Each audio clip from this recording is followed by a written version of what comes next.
கிறிஸ்துவுக்குள் எனக்கு அன்பான சகோதர சகோதரிகளே, நண்பர்களே, குழந்தைகளே, ஆண்டவர் இயேசுவின் திருப்பெயரால் உங்கள் அனைவருக்கும் என்னுடைய அன்பான வாழ்த்துக்களை தெரிவித்துக் கொள்கிறேன். உங்களை இந்த ஞாயிறு வழிபாட்டின் இந்த தியான நேரத்துக்கு அன்போடு அழைக்கிறோம். நாம் தலைகளை தாழ்த்தி ஜெபிக்கலாம். எங்களை அதிகமாய் நேசிக்கிற எங்கள் தாயும் தந்தையுமாய் இருக்கிற அன்பின் கடவுளே, உயிர்த்தெழுந்த ஆண்டவராக நீர் எங்களுக்கு பிரசன்னமாகி இப்போதும் எங்களுடைய வாழ்க்கையிலே புதிய அர்த்தங்களையும் புதிய வழிகாட்டுதலையும் தந்து வருவதற்காக எமக்கு நன்றி செலுத்துகிறோம். உம்முடைய உயிர்த்தெழுதலை அனுபவத்தை பெற்றவர்களாக என்றைக்கும் உமக்கு சாட்சிகளாக இருக்க அருள் தாரும். அதற்கு இந்த நாளின் இந்த தியானம் எங்களுக்கு துணை புரியட்டும். அருமை இரட்சகர் இயேசு கிறிஸ்துவின் வழியாக வேண்டிக் கொள்கிறோம் எங்கள் பரம தந்தையே, ஆமேன். கிறிஸ்துவுக்குள் எனக்கு அன்பானவர்களே, மீண்டும் ஒரு முறை உங்கள் அனைவருக்கும் என்ற அன்பான வாழ்த்துக்களை தெரிவித்துக் கொள்கிறேன். இன்றைய ஞாயிறு வழிபாட்டில் நாம் சிந்திக்கும்படியாக நமக்கு தந்திருக்கின்ற பொருள் உயிர்த்தெழுதல் பட்டறிவை சுற்றி சமுதாயத்தை உருவாக்குதல். உயிர்த்தெழுதலின் பட்டறிவை சுற்றி சமுதாயத்தை உருவாக்குதல். Community formation around resurrection experience. Community formation around resurrection experience. உயிர்த்தெழுந்த ஆண்டவர் எப்படிப்பட்ட ஒரு சமுதாயத்தை உருவாக்குகின்றார்?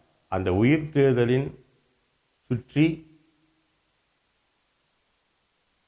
மறுஉருவமைக்கப்படுகிற ஒரு சமுதாய அமைப்பை பற்றி நாம் சிந்திக்க இருக்கிறோம். அதற்கு ஆதாரமாக மைய திருமறை பகுதியாக நமக்கு கொடுக்கப்பட்டிருக்கிறது நற்செய்தி பகுதி. அது லூக்கா 24ஆம் அதிகாரம் 13ஆம் வசனம் முதல் 35வது வசனம் வரை அடங்கிய பகுதி. லூக்கா 24 13 முதல் 35.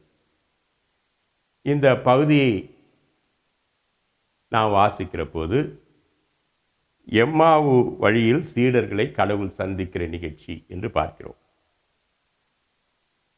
மார்க் 16ஆம் அதிகாரம் 12 முதல் 13 வசனங்களிலும் இது குறிப்பிடப்பட்டிருக்கும். எம்மாவு அந்த நிகழ்வு நமக்கு ஞாபகத்துக்கு இருக்கும். இயேசுநாதர் உயிர்த்தெழுந்த அதே நாளில் 13வது வசனத்திலே அப்படிதான் சொல்லப்பட்டிருக்கிறது. லூக்கா 24:13. அதே நாளில் சீடர்கள் இருவர் எருசலேமிலிருந்து ஏறத்தாழ 11 கிலோமீட்டர் தொலைவில் உள்ள ஒரு ஊருக்கு சென்று கொண்டிருந்தனர். அவ்வூரின் பெயர் அம்மாவு. அவர்கள் போய்கொண்டிருக்கிறார்கள். அதாவது உயிர்த்தெழுந்த அதே நாளில் காலையிலே அவர்களுக்கு செய்தி சொல்லப்படுகிறது, ஆண்டவர் உயிர்த்தெழுந்தார் என்ற செய்தி. ஆனால் அதை அவர்களால் நம்பவும் முடியவில்லை, நம்பாமல் இருக்கவும் முடியவில்லை. ஆகினாலே அவர்கள் தங்களுடைய சொந்த ஊருக்கே, எம்மா ஊருக்கே திரும்பி செல்கிறார்கள். எருசலேமிலே இருந்து வழியிலே இதை பற்றி பேசிக்கொண்டே போகிறார்கள். அப்பொழுது இயேசுநாதர் அவருடைய பயணத்திலே இடைப்படுகிறார். அவர் இடைப்பட்டு வருகிற போது கேட்கிறார், நீங்கள் எதை பற்றி பேசிக்கொண்டு போகிறீர்கள்? அப்போது அவர்கள் சொல்கிறார்கள், நீங்கள் என்ன இந்த ஊருக்கு புதுசா, ஊரில் நடக்கிறதெல்லாம் தெரியாதா? நாங்கள் இயேசு என்கின்ற ஒருவரை எங்கள் தலைவராக, மீட்பராக, மேசியாக ஏற்றுக்கொண்டோம். அவர்தான் இஸ்ரவேலுக்கு ராஜ்யத்தை மீட்டளிப்பார் என்று நினைத்தோம். ஆனால் ஆட்சியாளர்கள் அவரை சிலுவையில் அறைந்து கொன்று விட்டார்கள். அவர் அடக்கம் செய்யப்பட்டு விட்டார். ஆனால் இன்றைக்கு எங்களை சேர்ந்த பெண்களுள் சிலர் எங்களுக்கு மலைப்புக்குள்ளாக்கினார்கள். 22வது வசனம், 24 லூக்கா 24:22. எங்களுக்கு மலைப்புக்குள்ளாக்கினார்கள். அவர்கள் கல்லறைக்கு சென்றதாகவும் அங்கே இயேசு இல்லை என்றும் அவர் உயிர்த்தெழுந்தார் என்றும் அவர்கள் சொன்னார்கள்.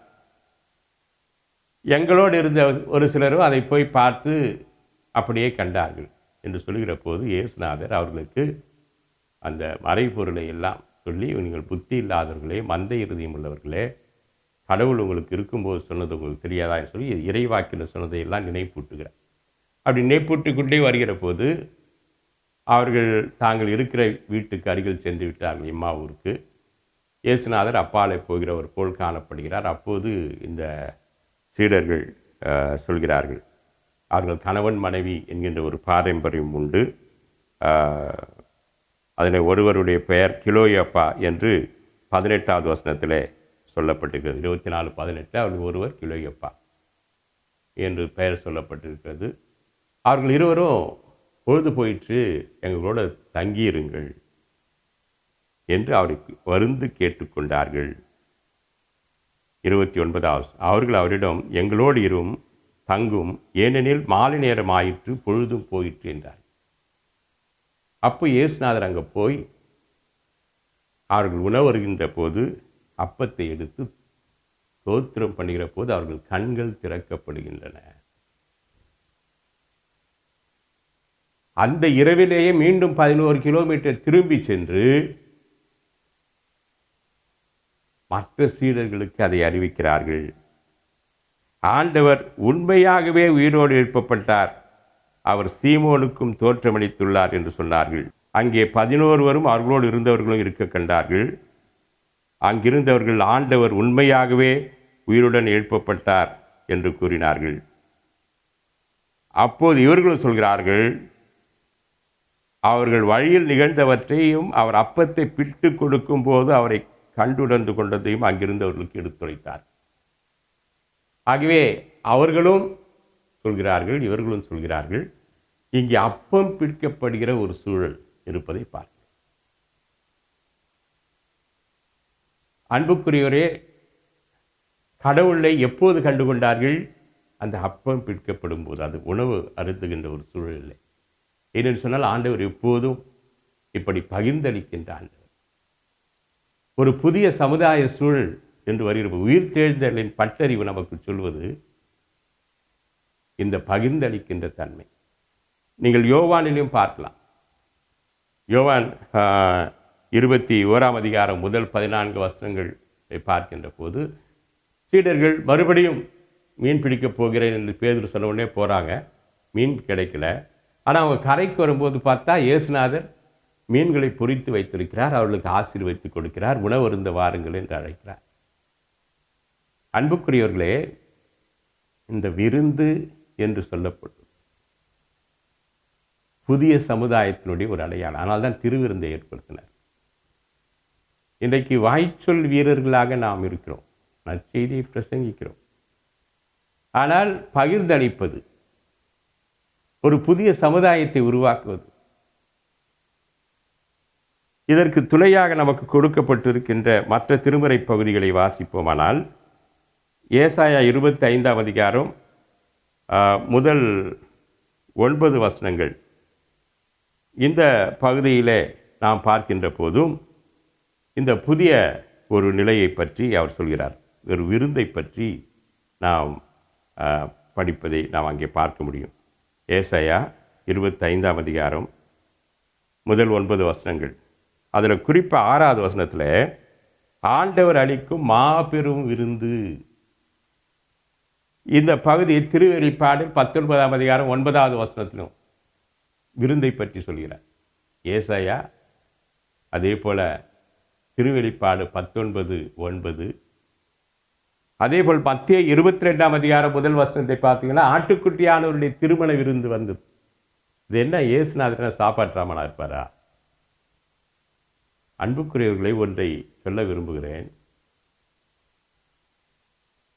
பசி வந்திட 10 பறந்து போம் என்று சொல்வார். எல்லா பண்புகளும் இந்த பசி. பாரதியார் சொல்லுவார், தனி ஒருவனுக்கு உணவு இல்லையெனில் இந்த ஜெகத்தினை அழித்திடுவோம். ஒரு மனுஷன் பட்டினியாக கிடக்கிறான்னா இந்த உலகம் வாழறதுக்கு தகுதி இல்லாத ஒரு உலகம். இன்றைக்கு எத்தனை பேர் பட்டினியோடு படிக்கிறார்கள்? அவர்களை பற்றிய சிந்தனை உண்டா? நம்மை சுற்றிலும் இருக்கிற மக்களுடைய தேவை. நாம் ஆடம்பர செலவுகள் அதிகம் செய்கிறோம். ஒரு சட்டை இருந்தால் 2 சட்டை பரவாயில்ல, 3 சட்டை 4 சட்டை பரவாயில்ல. எல்லாம் 7 நாள் இருக்குது 7 சட்டை. ஆனால் அதற்கு மேலும் எதையாவது கண்டு திருப்தி அடைந்திருக்கிறோமா? இதை பகிர்ந்தளிக்க ஒன்றுமே இல்லாதவர்களை பற்றிய எண்ணம் வந்திருக்கிறதா? ஆகவே இந்த பட்டறிவு நமக்கு கொடுக்கிறது என்னவென்று சொன்னால், பசி தான் முக்கியம். பசித்தவனுக்கு உணவு. இதில் தான் ஒரு புதிய சமுதாயம் உருவாகிறது என்று நாம் பார்க்கிறோம். அது ஏசாயாவில் சொல்றாரு. அங்கே திருமண விருந்து, திருவெளிப்பாடு 19ஆம் அதிகாரம் 9வது வசனம், மத்தேயு 22ஆம் அதிகாரம் 1 வசனம், ஆட்டுக்குட்டியான திருவிருந்து, திருமண விருந்து. அதே போல நாம் இதற்கு துணையாக கொடுக்கப்பட்டிருக்கிற மற்றொரு பகுதி என்று நாம் பார்க்கிற போது, திருத்தூதர் பணிகள் 4ஆம் அதிகாரம் 32வது வசனத்திலிருந்து, திருத்தூதர் பணிகள் அப்போஸ்தலர் 4:32 நாம் பார்க்கிற போது அங்கே என்ன சொல்லப்பட்டிருக்கிறது? எல்லாரும் பொது உடைமையாக அனுபவித்தார்கள். நம்பிக்கை கொண்ட மக்கள் அனைவரும் ஒரே உள்ளமும் ஒரே உயிருமாயிருந்தனர். திருத்தூதர் பணிகள் 4:32 அதில் 32லிருந்து 37 வரை அந்த அதிகாரம் முடிய வாசிப்போமானால், அங்கே பார்க்கிறோம், அவர்களுள் எவரும் தமது உடைமைகளை தம்முடையதாக கருதவில்லை, எல்லாம் அவர்களுக்கு பொதுவாக இருந்தது. 34வது வசனம், தேவையில் உழல்வோர் எவரும் அவர்களுள் இல்லை. தேவையில் இருக்கிறவர்கள் யாரும் இல்லை. இந்த உயிர் தெழுந்தலின் இந்த பட்டறிவு நமக்கு கொடுக்கிற ஒரு காரியம் என்னவென்று சொன்னால், இந்த ஐக்கியம். தேவையில் இருக்கிறவர்கள் யாரும் நம்மிடையே இருக்கக்கூடாது. நமக்குள்ளதை பொதுவாக வைத்து நாம் அனுபவித்தல். ஆனால் இன்றைக்கு நாம் கேட்கலாம், இன்றைய காலகட்டத்திலே அது பொருந்துமா? எல்லாத்தையும் விற்றுட்டு எல்லாரும் பொதுவாக அனுபவிக்கக்கூடிய ஒரு சமூக சூழலில் நாம் இருக்கிறோமா என்று சொன்னால் இல்லை என்பதை ஒத்துக்கொள்ள வேண்டும். ஆனால் நான் பொது உடைமை கட்சி அன்பர்களோடு கூட பேசும்போது அவர்கள் சொல்வார்கள், அவர்கள் எம்எல்ஏவோ எம்பியோ யாராக இருந்தாலும் சரி, அவர்களுக்குரிய ஊதியத்தை அவர்களுடைய கட்சிக்கு கொடுத்துருவாங்க. அவங்களுக்குரிய குறிப்பிட்ட ஊதியத்தை மட்டும் தருவார்கள். மற்றும் பொதுவாக பொது பணிக்கும் கட்சி பணிக்கும் பயன்படுத்துவார்கள். அதே போல் நான் கத்தோலிக்க திருச்சபை அன்பர்களிடத்தில் ஆயர்களிடத்தில் பேசுவார். அவர்கள் ஒரு நாள் ஒரு கல்லூரியுடைய முதல்வராக இருப்பார், அடுத்த நாளே இன்னொரு பங்கு தந்தையாக இருப்பார். ஆனால் கல்லூரி முதல்வராக இருக்கும் போது இருக்கிற ஊதியம் எல்லாமே கூட ஒரு பொதுவாக அவருடைய திருச்சபைக்கு சென்று அவருடைய தேவைகளுக்கு பகிர்ந்தளிக்கப்பட்டு, அவர்கள் எந்த நிலையில் இருந்தாலும் ஒரே நிலையில் இருக்கவும் மற்றவருடைய காரியத்திலே கரிசனையுடையவர்களாகவும் இருப்பதை அறிய முடிந்தது. நான் தமிழ்நாடு இறையியல் கல்லூரியில் படித்து கொண்டிருக்கும் போது அங்கு ஒரு நடைமுறை உண்டு. ஞாயிற்றுக்கிழமை தோறும் மாலையிலே வழிபாடு நடைபெறும். காலை வழிபாட்டுக்கு பல ஆலயங்களுக்கு செல்வோம். மாலையிலே கல்லூரியில் இருக்கிற சிற்றாலயத்தில் வழிபாடு நடைபெறும். வழிபாடு முடிந்த பிறகு அங்கு மாந்தோப்பு என்று ஒன்று இருக்குது. அங்கே ஒரு ஐக்கிய உணவு இருக்கும். கல்லூரி முதல்வர் துவங்கி மாணவர்கள் மற்றும் கடைநிலை ஊழியர்கள் உட்பட அந்த கம்யூனிட்டி, அந்த சமுதாயம் முழுவதும் அந்த உணவிலே பங்கு பெறுவார்கள். இரவு உணவு. அந்த இரவு உணவுக்கு வரும்போது அதை எப்படி சந்திக்கிறார்கள் என்று சொன்னால், முதல்வர் முதல் கொண்டு கடைநிலை ஊழியர் மாணவர்கள் உட்பட தங்களுக்கு என்று வருகிற ஊதியத்தில், மாணவர்கள் என்றால் அவர்களுடைய உதவித்தொகை 3% கொடுத்துருவோம். முதல்வருடைய 3% வேறாக இருக்கும், மாணவர்களுடைய 3% வேறாக இருக்கும், கடைநிலை ஊழியருடைய ஊதியம் 3% வேறாக இருக்கும். ஆனால் எல்லாருக்கும் ஒரே உணவு தான் இருக்கும். நாம் நாள் முழுவதும் வாரம் முழுவதும் ஒருவேளை உணவாவது அப்படி பகிர்ந்து கொள்ள வேண்டும் என்று இந்த பகிர்ந்தளிப்பதிலே நாங்கள் பயிற்சி பெற்றோம். அது மாத்திரமல்ல, நம்முடைய குடும்பங்களில் அதை பயிற்சிவிக்க வேண்டும். நம்முடைய பிள்ளைகளுக்கு சொல்லிக் கொடுக்க வேண்டும். எல்லாமே நாம் அனுபவிக்கிறது அல்ல. ஒரு முறை என்னுடைய மகளோடு பணி பெய்கிற ஒரு உடன் சகோதரி, அவர்கள் தன்னுடைய மகன் எல்லாவற்றையும் தனக்கென்றே வைத்துக்கொள்ள வேண்டும் என்று விரும்புகிறார் என்று சொன்னார்கள். எப்படி அவனுக்கு கற்றுக் கொடுப்பது? ஒரு நாள் நாங்கள் செங்கல்பட்டு அருகில் இருக்கிற பழவந்தாங்கல் பக்கத்தில் இருளர் குடியிருப்புக்கு நாம் குடும்பமாக செல்லலாம் என்று குடும்பமாக சென்றோம். அந்த குழந்தையையும் அழைத்து சென்றோம். அவன் விளையாடி இருந்த தூக்கி போட்ட பொருளெல்லாம் ஒரு பாக்ஸில், அவன் உபயோகப்படுத்திய துணிகள் எல்லாம் ஒரு பாக்ஸில் எடுத்துகிட்டு போயிட்டு அங்கே இருக்கிற மக்களுக்கு நாம் கொடுக்க ஆரம்பித்தோம். அதை அந்த குழந்தையே கொடுத்தான். அதற்கு பிறகு இந்த பகிர்ந்தளிக்க வேண்டிய எண்ணம் அவனுக்கு வந்தது. எப்போ போகலாம், எப்போ மற்றவங்களுக்கு கொடுக்கலாம். இது பயிற்றுவிப்பது பெற்றோராகிய நமக்கு. திருச்சபையில் அப்படி தான். நான் பணியாற்றுகின்ற திருச்சபைகள் எல்லாம் இந்த பிடியரசு காணிக்கையை நான் உற்சாகப்படுத்துகிறேன். டெய்லி சமைக்கும், அது எங்கள் அம்மா கிட்ட இருந்து நாங்கள் கற்றுக்கிந்து. எங்கள் அம்மா டெய்லி சமைக்கும்போது ஒரு பிடி எடுத்து ஒரு தலையத்தில் போட்டு வைப்பாங்க. ஞாயிற்றுக்கிழமைனா கோயிலுக்கு போய் கொண்டு போய் கொடுப்பாங்க, ஏழைகளுக்கு கொடுப்பாங்க. அந்த பிடி அரிசியை நாம் குறைத்துக் கொள்வதனாலே நம்ம ஒன்றும் பட்டினி இருக்க போகிறதில்லை அன்னைக்கு. ஆனால் ஒரு மாதத்துக்கு சேர்த்துன்னு வச்சுக்க, அட்லீஸ்ட் 1 கிலோ அரிசி சேர்த்துன்னு வச்சு 30 குடும்பங்கள் 30 கிலோ அரிசி. இன்றைக்கும் பல திருச்சபை இல்லை. கடந்த வாரத்திலே நான் சிஎஸ்ஐ வடபழனி ஆலைக்கு சென்றிருந்தேன். நான் பணியாற்றிய திருச்சபை இன்றைக்கும் அவர்கள் அதை செய்து கொண்டிருக்கிறார்கள். அதிலே பயன் பெறுகிற பல மக்கள் என்னை வந்து சந்தித்து மகிழ்ச்சியை சொன்னார். நாள் காப்பகங்களை ஏற்படுத்தினோம். ஈக்காடு பக்கத்தில் ஒதிக்காடு என்ற ஒரு கிராமம். அங்கே முதியவர்கள் பகலில் வந்து உணவு அருந்து செல்வார்கள். ஒரு முறை உணவு இல்லாத போது அவர் சொன்னாங்களா, ஜான்கிரதனருக்கு சொல்லி அனுப்புங்க, எப்படியாவது அரிசி அனுப்புவார். என்னென்னு சொன்னால், நான் பணி செய்த பெசன்ட் நகர் ஆலயத்திலிருந்து அரிசி இருக்கும், யார் கேட்டாலும் உடனே கொடுத்து அனுப்பும். இது முடியாத காரியம் என்று ஒன்று இல்லை. மனம் இருந்தால் மார்க்கம் உண்டு. உயிர்த்தெழுதலின் புதிய சமுதாயம் தேவையில் உழல்வர்கள் இல்லாத ஒரு சமுதாயத்தை உருவாக்குவது. யோவான் திருமுழுக்கு முனிவருடைய வார்த்தையில சொல்ல வேண்டுமானால், மேடுகள் தகர்க்கப்பட்டு பள்ளங்கள் நிரப்பப்பட வேண்டும், இருப்பவர்கள் இல்லாதவர்களிடத்தில் பகிர்ந்து கொள்ள வேண்டும்.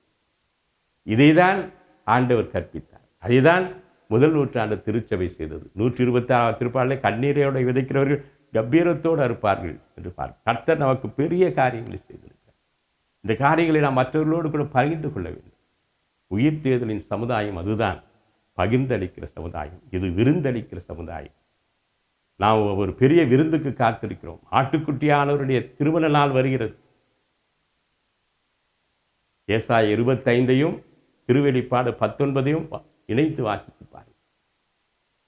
மத்திய 22ஆம் அதிகாரத்தை வாசித்து பாருங்கள். அன்புக்குரியவர்களே, உயிர்த்தெழுதலில் ஆண்டவர் நமக்கு கொடுக்கிற அனுபவம் என்ன? அப்பம் பிற்குத அனுபவம். அதனோடே கூட திருவசனத்தை சொல்கிறார். திருவசனத்தை சொல்லிவிட்டு அதை சொல்கிறார். 5 அப்பமும் 2 மீனையும் பகிர்ந்தளித்த நிகழ்ச்சி அதுதான். அறுவரை ஒரு பக்கம், பகிர்ந்தளித்தல் இன்னொரு பக்கம். நாணயத்தினுடைய 2 பக்கங்கள். அவே சொல்லுவாங்க இல்லையா, தியரி அண்ட் ப்ராக்டிக்கல். நம்ம தியரியில் ரொம்ப வல்லுநர்கள், தொடக்க நூல் தொடங்கி திருவெளிப்பாடு வரைக்கும் தெரியும். What is about the practical? என்னுடைய வாழ்க்கையினுடைய அனுபவம் என்ன? சமீபத்திலே ஒரு பொது உடைமை கட்சி தலைவர், வயது புதிந்தவர், அவருக்கு 1 கோடி ரூபாய் கொடுத்தார்களாம். அவங்க சொன்னால், எனக்கு என்ன இந்த 1 கோடி ரூபாய்? என் மனைவி ஆசிரியராக இருந்து ஓய்வு பெற்றவர்கள், என்னுடைய கட்சியிலிருந்து எனக்கு ஒரு பென்ஷன் கொடுக்குறாங்க, இது போதும். இது அதை பணிக்கே அறப்பணிகளுக்கு திருப்பி கொடுத்துருக்கு. இந்த மனம் எப்படி வரும்? இயேசுநாதர் நமக்கு மாபெரும் உதாரணம். அவர் கடவுளுக்கு சமமாக இருப்பதை கொள்ளையாடின பொருளாக கருதாம் தம்மை தாமே வெறுமையாக்கினார். நம்மையெல்லாம் செல்வந்தராக்கும்படி அவர் ஏழையானார் என்று பவுலடியார் குறுந்தொரிலே சொல்கிறார். ஆகையினால் அன்புக்குரியவர்களே, இந்த உயிர்த்தெழுந்த ஆண்டவர் நமக்கு தருகிற இந்த பகிர்ந்தளித்தலின் உணர்வை பெற்று நம்முடைய சமுதாயத்திலே இல்லை என்று சொல்பவர்களே இல்லை என்கின்ற நிலையை உருவாக்குவோம். இந்த உலகுக்கு வழிகாட்டுவோம். இறையாட்சியை ஸ்தாபிப்போம். கர்த்தர் நம்மை ஆசீர்வதிப்பாராக. ஜெபம் செய்வோம். அன்பின் கடவுளே, இந்த மகிழ்ச்சியான நேரத்துக்காக நன்றி செலுத்துகிறோம். உயிர்த்தெழுந்த ஆண்டவர் ஆகிய நீர் எங்களுக்கு கற்றுத்தந்த பாடங்கள் ஏராளம். இந்த உயிர்த்தெழுதலின் பட்டறிவை கொண்டு ஒரு புதிய சமுதாயத்தை அமைக்க எங்களை அழைக்கிறேன். எம்மாவூர் சீடர்களோடு கூட நடந்து சென்று வசனத்தை திருமறையை விளக்கி காட்டிய நீர் அவர்களோடு உணவருந்துகிற போது அப்பத்தை பிட்டு தந்த போது உண்மை வெளிப்படுத்தினீர். யோவான் நற்செய்தி நூலிலே 21ஆம் அதிகாரத்திலே பேதுரு உட்பட பலரும் நாங்கள் மீன் பிடிக்கப் போகிறோம் என்று சொல்லி ஏமாந்த நிலையிலே, ஒன்றும் கிடைக்காத நிலையிலே நீர் அவர்களுக்கு தோன்றி அவர்களுக்கு மீன்களை பிடிக்க அருள் செய்தது மாத்திரமல்ல, அவர்கள் கரை ஏறும் முன்பாகவே அவர்களுக்கென்று மீனை பொறுத்து வைத்து அப்பத்தை சமைத்து வைத்து காத்திருந்த கடமை. அதே போல கஷ்டப்படுகிறவர்கள், உழைத்தும் உணவு கிடைக்காதவர்கள், பசியோடு செல்கிறவர்கள் எல்லாரையும் நினைக்க உதவி தாரும். திருத்தூதர் பணிகள் 4ஆம் அதிகாரத்திலே நாங்கள் வாசிக்கின்றோம். திருத்தூதர்கள் எதையும் அல்லது அந்த திருச்சபையார் எதையும் தங்களுடையது என்று சொல்லவில்லை, பொதுவாக வைத்து அனுபவித்தார். அவர்களுடைய தேவையில் உழல்வோர் யாருமே இல்லை என்று பார்க்க அந்த நிலையை நாங்கள் உருவாக்க எங்களுக்கு அருள்தார். பகிர்ந்தளிப்பிலே நாங்கள் மகிழ்ச்சியை காண அருள்தார். உன் வழி பின்பற்றி உமக்கு மகிமை சேர்த்து இறையாட்சி இந்த உலகத்தில் நிறுவ எங்களுக்கு உம்முடைய தூய ஆவியானவர் அருளைத்தார். அன்பின் ஆண்டவர் இயேசு கிறிஸ்துவின் வழியாகவே வேண்டுகிறோம் தந்தையே, ஆமென். தந்தை, மகன், தூய ஆவியராகிய மூவர் கடவுளின் ஆசீர்வாதம் எப்போது உங்களோடு இருப்பதாக.